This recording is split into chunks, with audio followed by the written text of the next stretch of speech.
The Hindu Hindi सार में हम उन खबरों को शामिल करते हैं जो सिविल सेवा परीक्षा, उत्तर प्रदेश लोक सेवा आयोग की प्रारंभिक मुख्य परीक्षाओं, साक्षात्कार एवं निबंध के लिए अत्यंत महत्वपूर्ण होती हैं। इनमें आज की पहली खबर जो हमने लिया है वो है area under AFSPA reduced. Area under AFSPA reduced.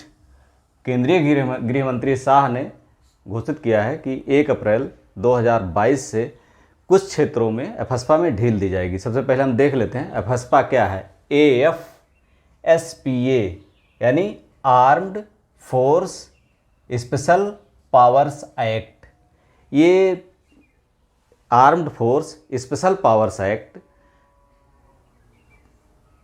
उत्तर पूर्वी राज्यों में जो 7 सिस्टर्स को छोड़ करके, 7 सिस्टर्स में सिक्किम को छोड़ करके सभी राज्यों में अरुणाचल प्रदेश, नागालैंड, मणिपुर, मिजोरम, असम, मेघालय, इन सभी राज्यों में लगाया गया था।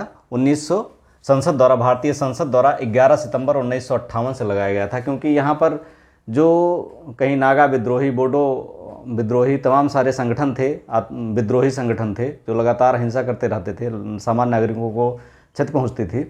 तो भारतीय सेना को ये अधिक पावर दिया गया, सामान्य जो पावर होते हैं उससे अधिक पावर दिया गया। इससे वो किसी को गिरफ्तार कर सकते थे बिना वारंट के, गोली चलाने का उनको अधिकार था, तलाशी लेने का अधिकार था बिना वारंट के, बल प्रयोग का वो कर सकते थे अधिकार। लेकिन जैसे जैसे एग्रीमेंट, समझौते नागालैंड से, आसाम में बोडो से, या इस तरह से तमाम मणिपुर में कुकी विद्रोहियों से समझौते लगातार होते रहे, एग्रीमेंट्स केंद्र सरकार द्वारा, इससे लगातार हिंसा में कमी आई है। और हिंसा में कमी आने के फलस्वरूप जो 6 राज्यों में लागू था एफस्पा, वो 3 राज्यों में सीमित हो गया, असम, मणिपुर और नागालैंड, जहाँ पर अभी भी लगा हुआ है। इरोम शर्मिला ने लगभग 16 वर्षों तक उपवास किया था एफस्पा हटाने के लिए मणिपुर से। वर्तमान में असम, मणिपुर और नागालैंड के जिन क्षेत्रों में लगा हुआ उन क्षेत्रों को सीमित करने का प्रधानमंत्री शाह ने कहा है। 1 अप्रैल हमारे गृह मंत्रालय ने कहा है 1 अप्रैल से कुछ क्षेत्रों में एफस्पा हटा लिया जाएगा और ये 6 महीने तक जारी रहेगा। अगर भविष्य में हिंसा इन क्षेत्रों में नहीं होती है तो कंटिन्यू कर दिया जाएगा और धीरे धीरे उत्तर पूर्वी राज्यों से एफस्पा हटा लिया जाएगा। इसमें दूसरी खबर जो महत्वपूर्ण खबर है, an opportunity to repolish India Nepal ties. Nepal के प्रधानमंत्री शेर बहादुर देउबा 1 अप्रैल से 4 दिन की यात्रा पर भारत में हैं और ये पहला द्विपक्षीय यात्रा है, या कह सकते हैं कि इस तरह से ये टाइज की यात्रा है जो भारत और नेपाल के बीच में कुछ समझौतों पर हस्ताक्षर हो सकते हैं। इस तरह की 4 वर्षों बाद पहली यात्रा है जो नेपाली प्रधानमंत्री कर रहे हैं। नेपाल का कोई उच्च शिष्टमंडल इस तरह की यात्रा पर आया है। तो 1 अप्रैल आज से उनकी यात्रा शुरू हो रही है। हम जानते हैं कि नेपाल भारत से इस तरह सटा हुआ है जैसे भारत का ही हिस्सा हो, इस तरह से है वो कि उसकी जो ट्रांसपोर्टेशन है पूरा भारत पर निर्भर है। अगर वो समुद्री मार्ग से अगर वो अपने आयात निर्यात करना चाहता है तो भारत के मार्ग का उपयोग करता है। उनके नागरिकों को भारत में खुली छूट आने जाने की, व्यापार करने की, यहाँ की परीक्षाओं में बैठने की, यहाँ तक कि सिविल सेवा परीक्षाओं में कुछ परीक्षाओं में बैठ सकते हैं। डोगरा रेजिमेंट यहाँ की है। तो इस तरह से भारत विशेष सुविधाओं के साथ ही नेपाल से जुड़ा हुआ है, वहाँ पर लगातार डेवलपमेंट कर रहा है। लेकिन खटास भारत नेपाल संबंधों में तब आई जब चीन ने लगातार नेपाल को गुमराह करना शुरू किया और वहाँ पर इन्वेस्टमेंट के माध्यम से, विदेश नीति के माध्यम से, वहाँ की राजनीति में हस्तक्षेप के माध्यम से नेपाल में प्रवेश करना शुरू किया। इससे भारत का थोड़ा सा विरोध करना लाजमी था और इधर नेपाल ने भी उनकी साह पा करके कुछ क्षेत्रों में, भारतीय क्षेत्रों में विवाद उत्पन्न करने का प्रयास किया है। ऐसे में ये यात्रा, शेर बहादुर देउबा की भारत यात्रा बहुत महत्वपूर्ण रखती है। भारत और नेपाल को अपने संबंधों को पुनः रिपॉलिश करने का समय आ गया है।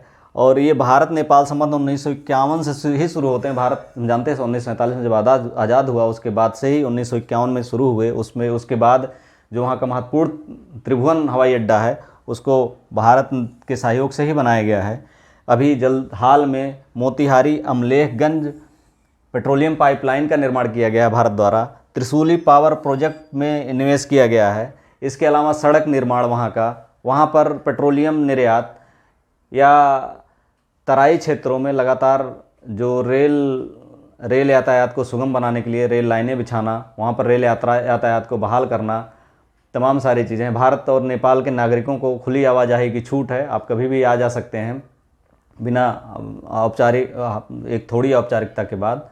तो इस तरह से भारत नेपाल संबंधों में एक बार पुनः मधुरता लाने के लिए नेपाली प्रधानमंत्री भारत में आज से उपस्थित हैं और दोनों पक्षों की जिम्मेदारी है कि हम पुराने संबंधों को पुनः बहाल कर सकें।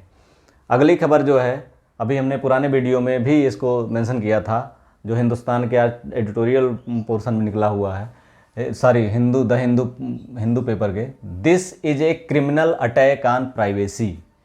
अभी हमने चर्चा किया था the criminal procedure identification bill 2022, ये कैदियों का पहचान अधिनियम 1920 को रिप्लेस करेगा। आपराधिक प्रक्रिया पहचान विधेयक 2022, कैदियों का जो पहचान अधिनियम 1920 था, इसमें पैर और उंगली के निशान ही रखे जा सकते थे, लेकिन जो क्रिमिनल प्रोसीजर आइडेंटिफिकेशन बिल 2022 है या आपराधिक प्रक्रिया पहचान विधेयक 2022 है, इसके द्वारा किसी भी विक्टिम के, किसी भी अपराधी के हथेली का या आइरिस और रेटिना स्कैन को या हस्ताक्षर या उसकी लिखावट को, उसके बायोलॉजिकल नमूनों को, जैसे बाल है, नाखून है, स्वैब है, वीर्य है, इस सब के नमूनों को 75 वर्षों तक रखा जा सकता है। और लगातार विरोध इसलिए हो रहा है क्योंकि इससे मानव अधिकारों का, मूल अधिकारों का, आर्टिकल 20 और 21 का हनन होता है इससे। वीडियो आपको कैसा लगा कमेंट में ज़रूर बताइएगा। Thank you.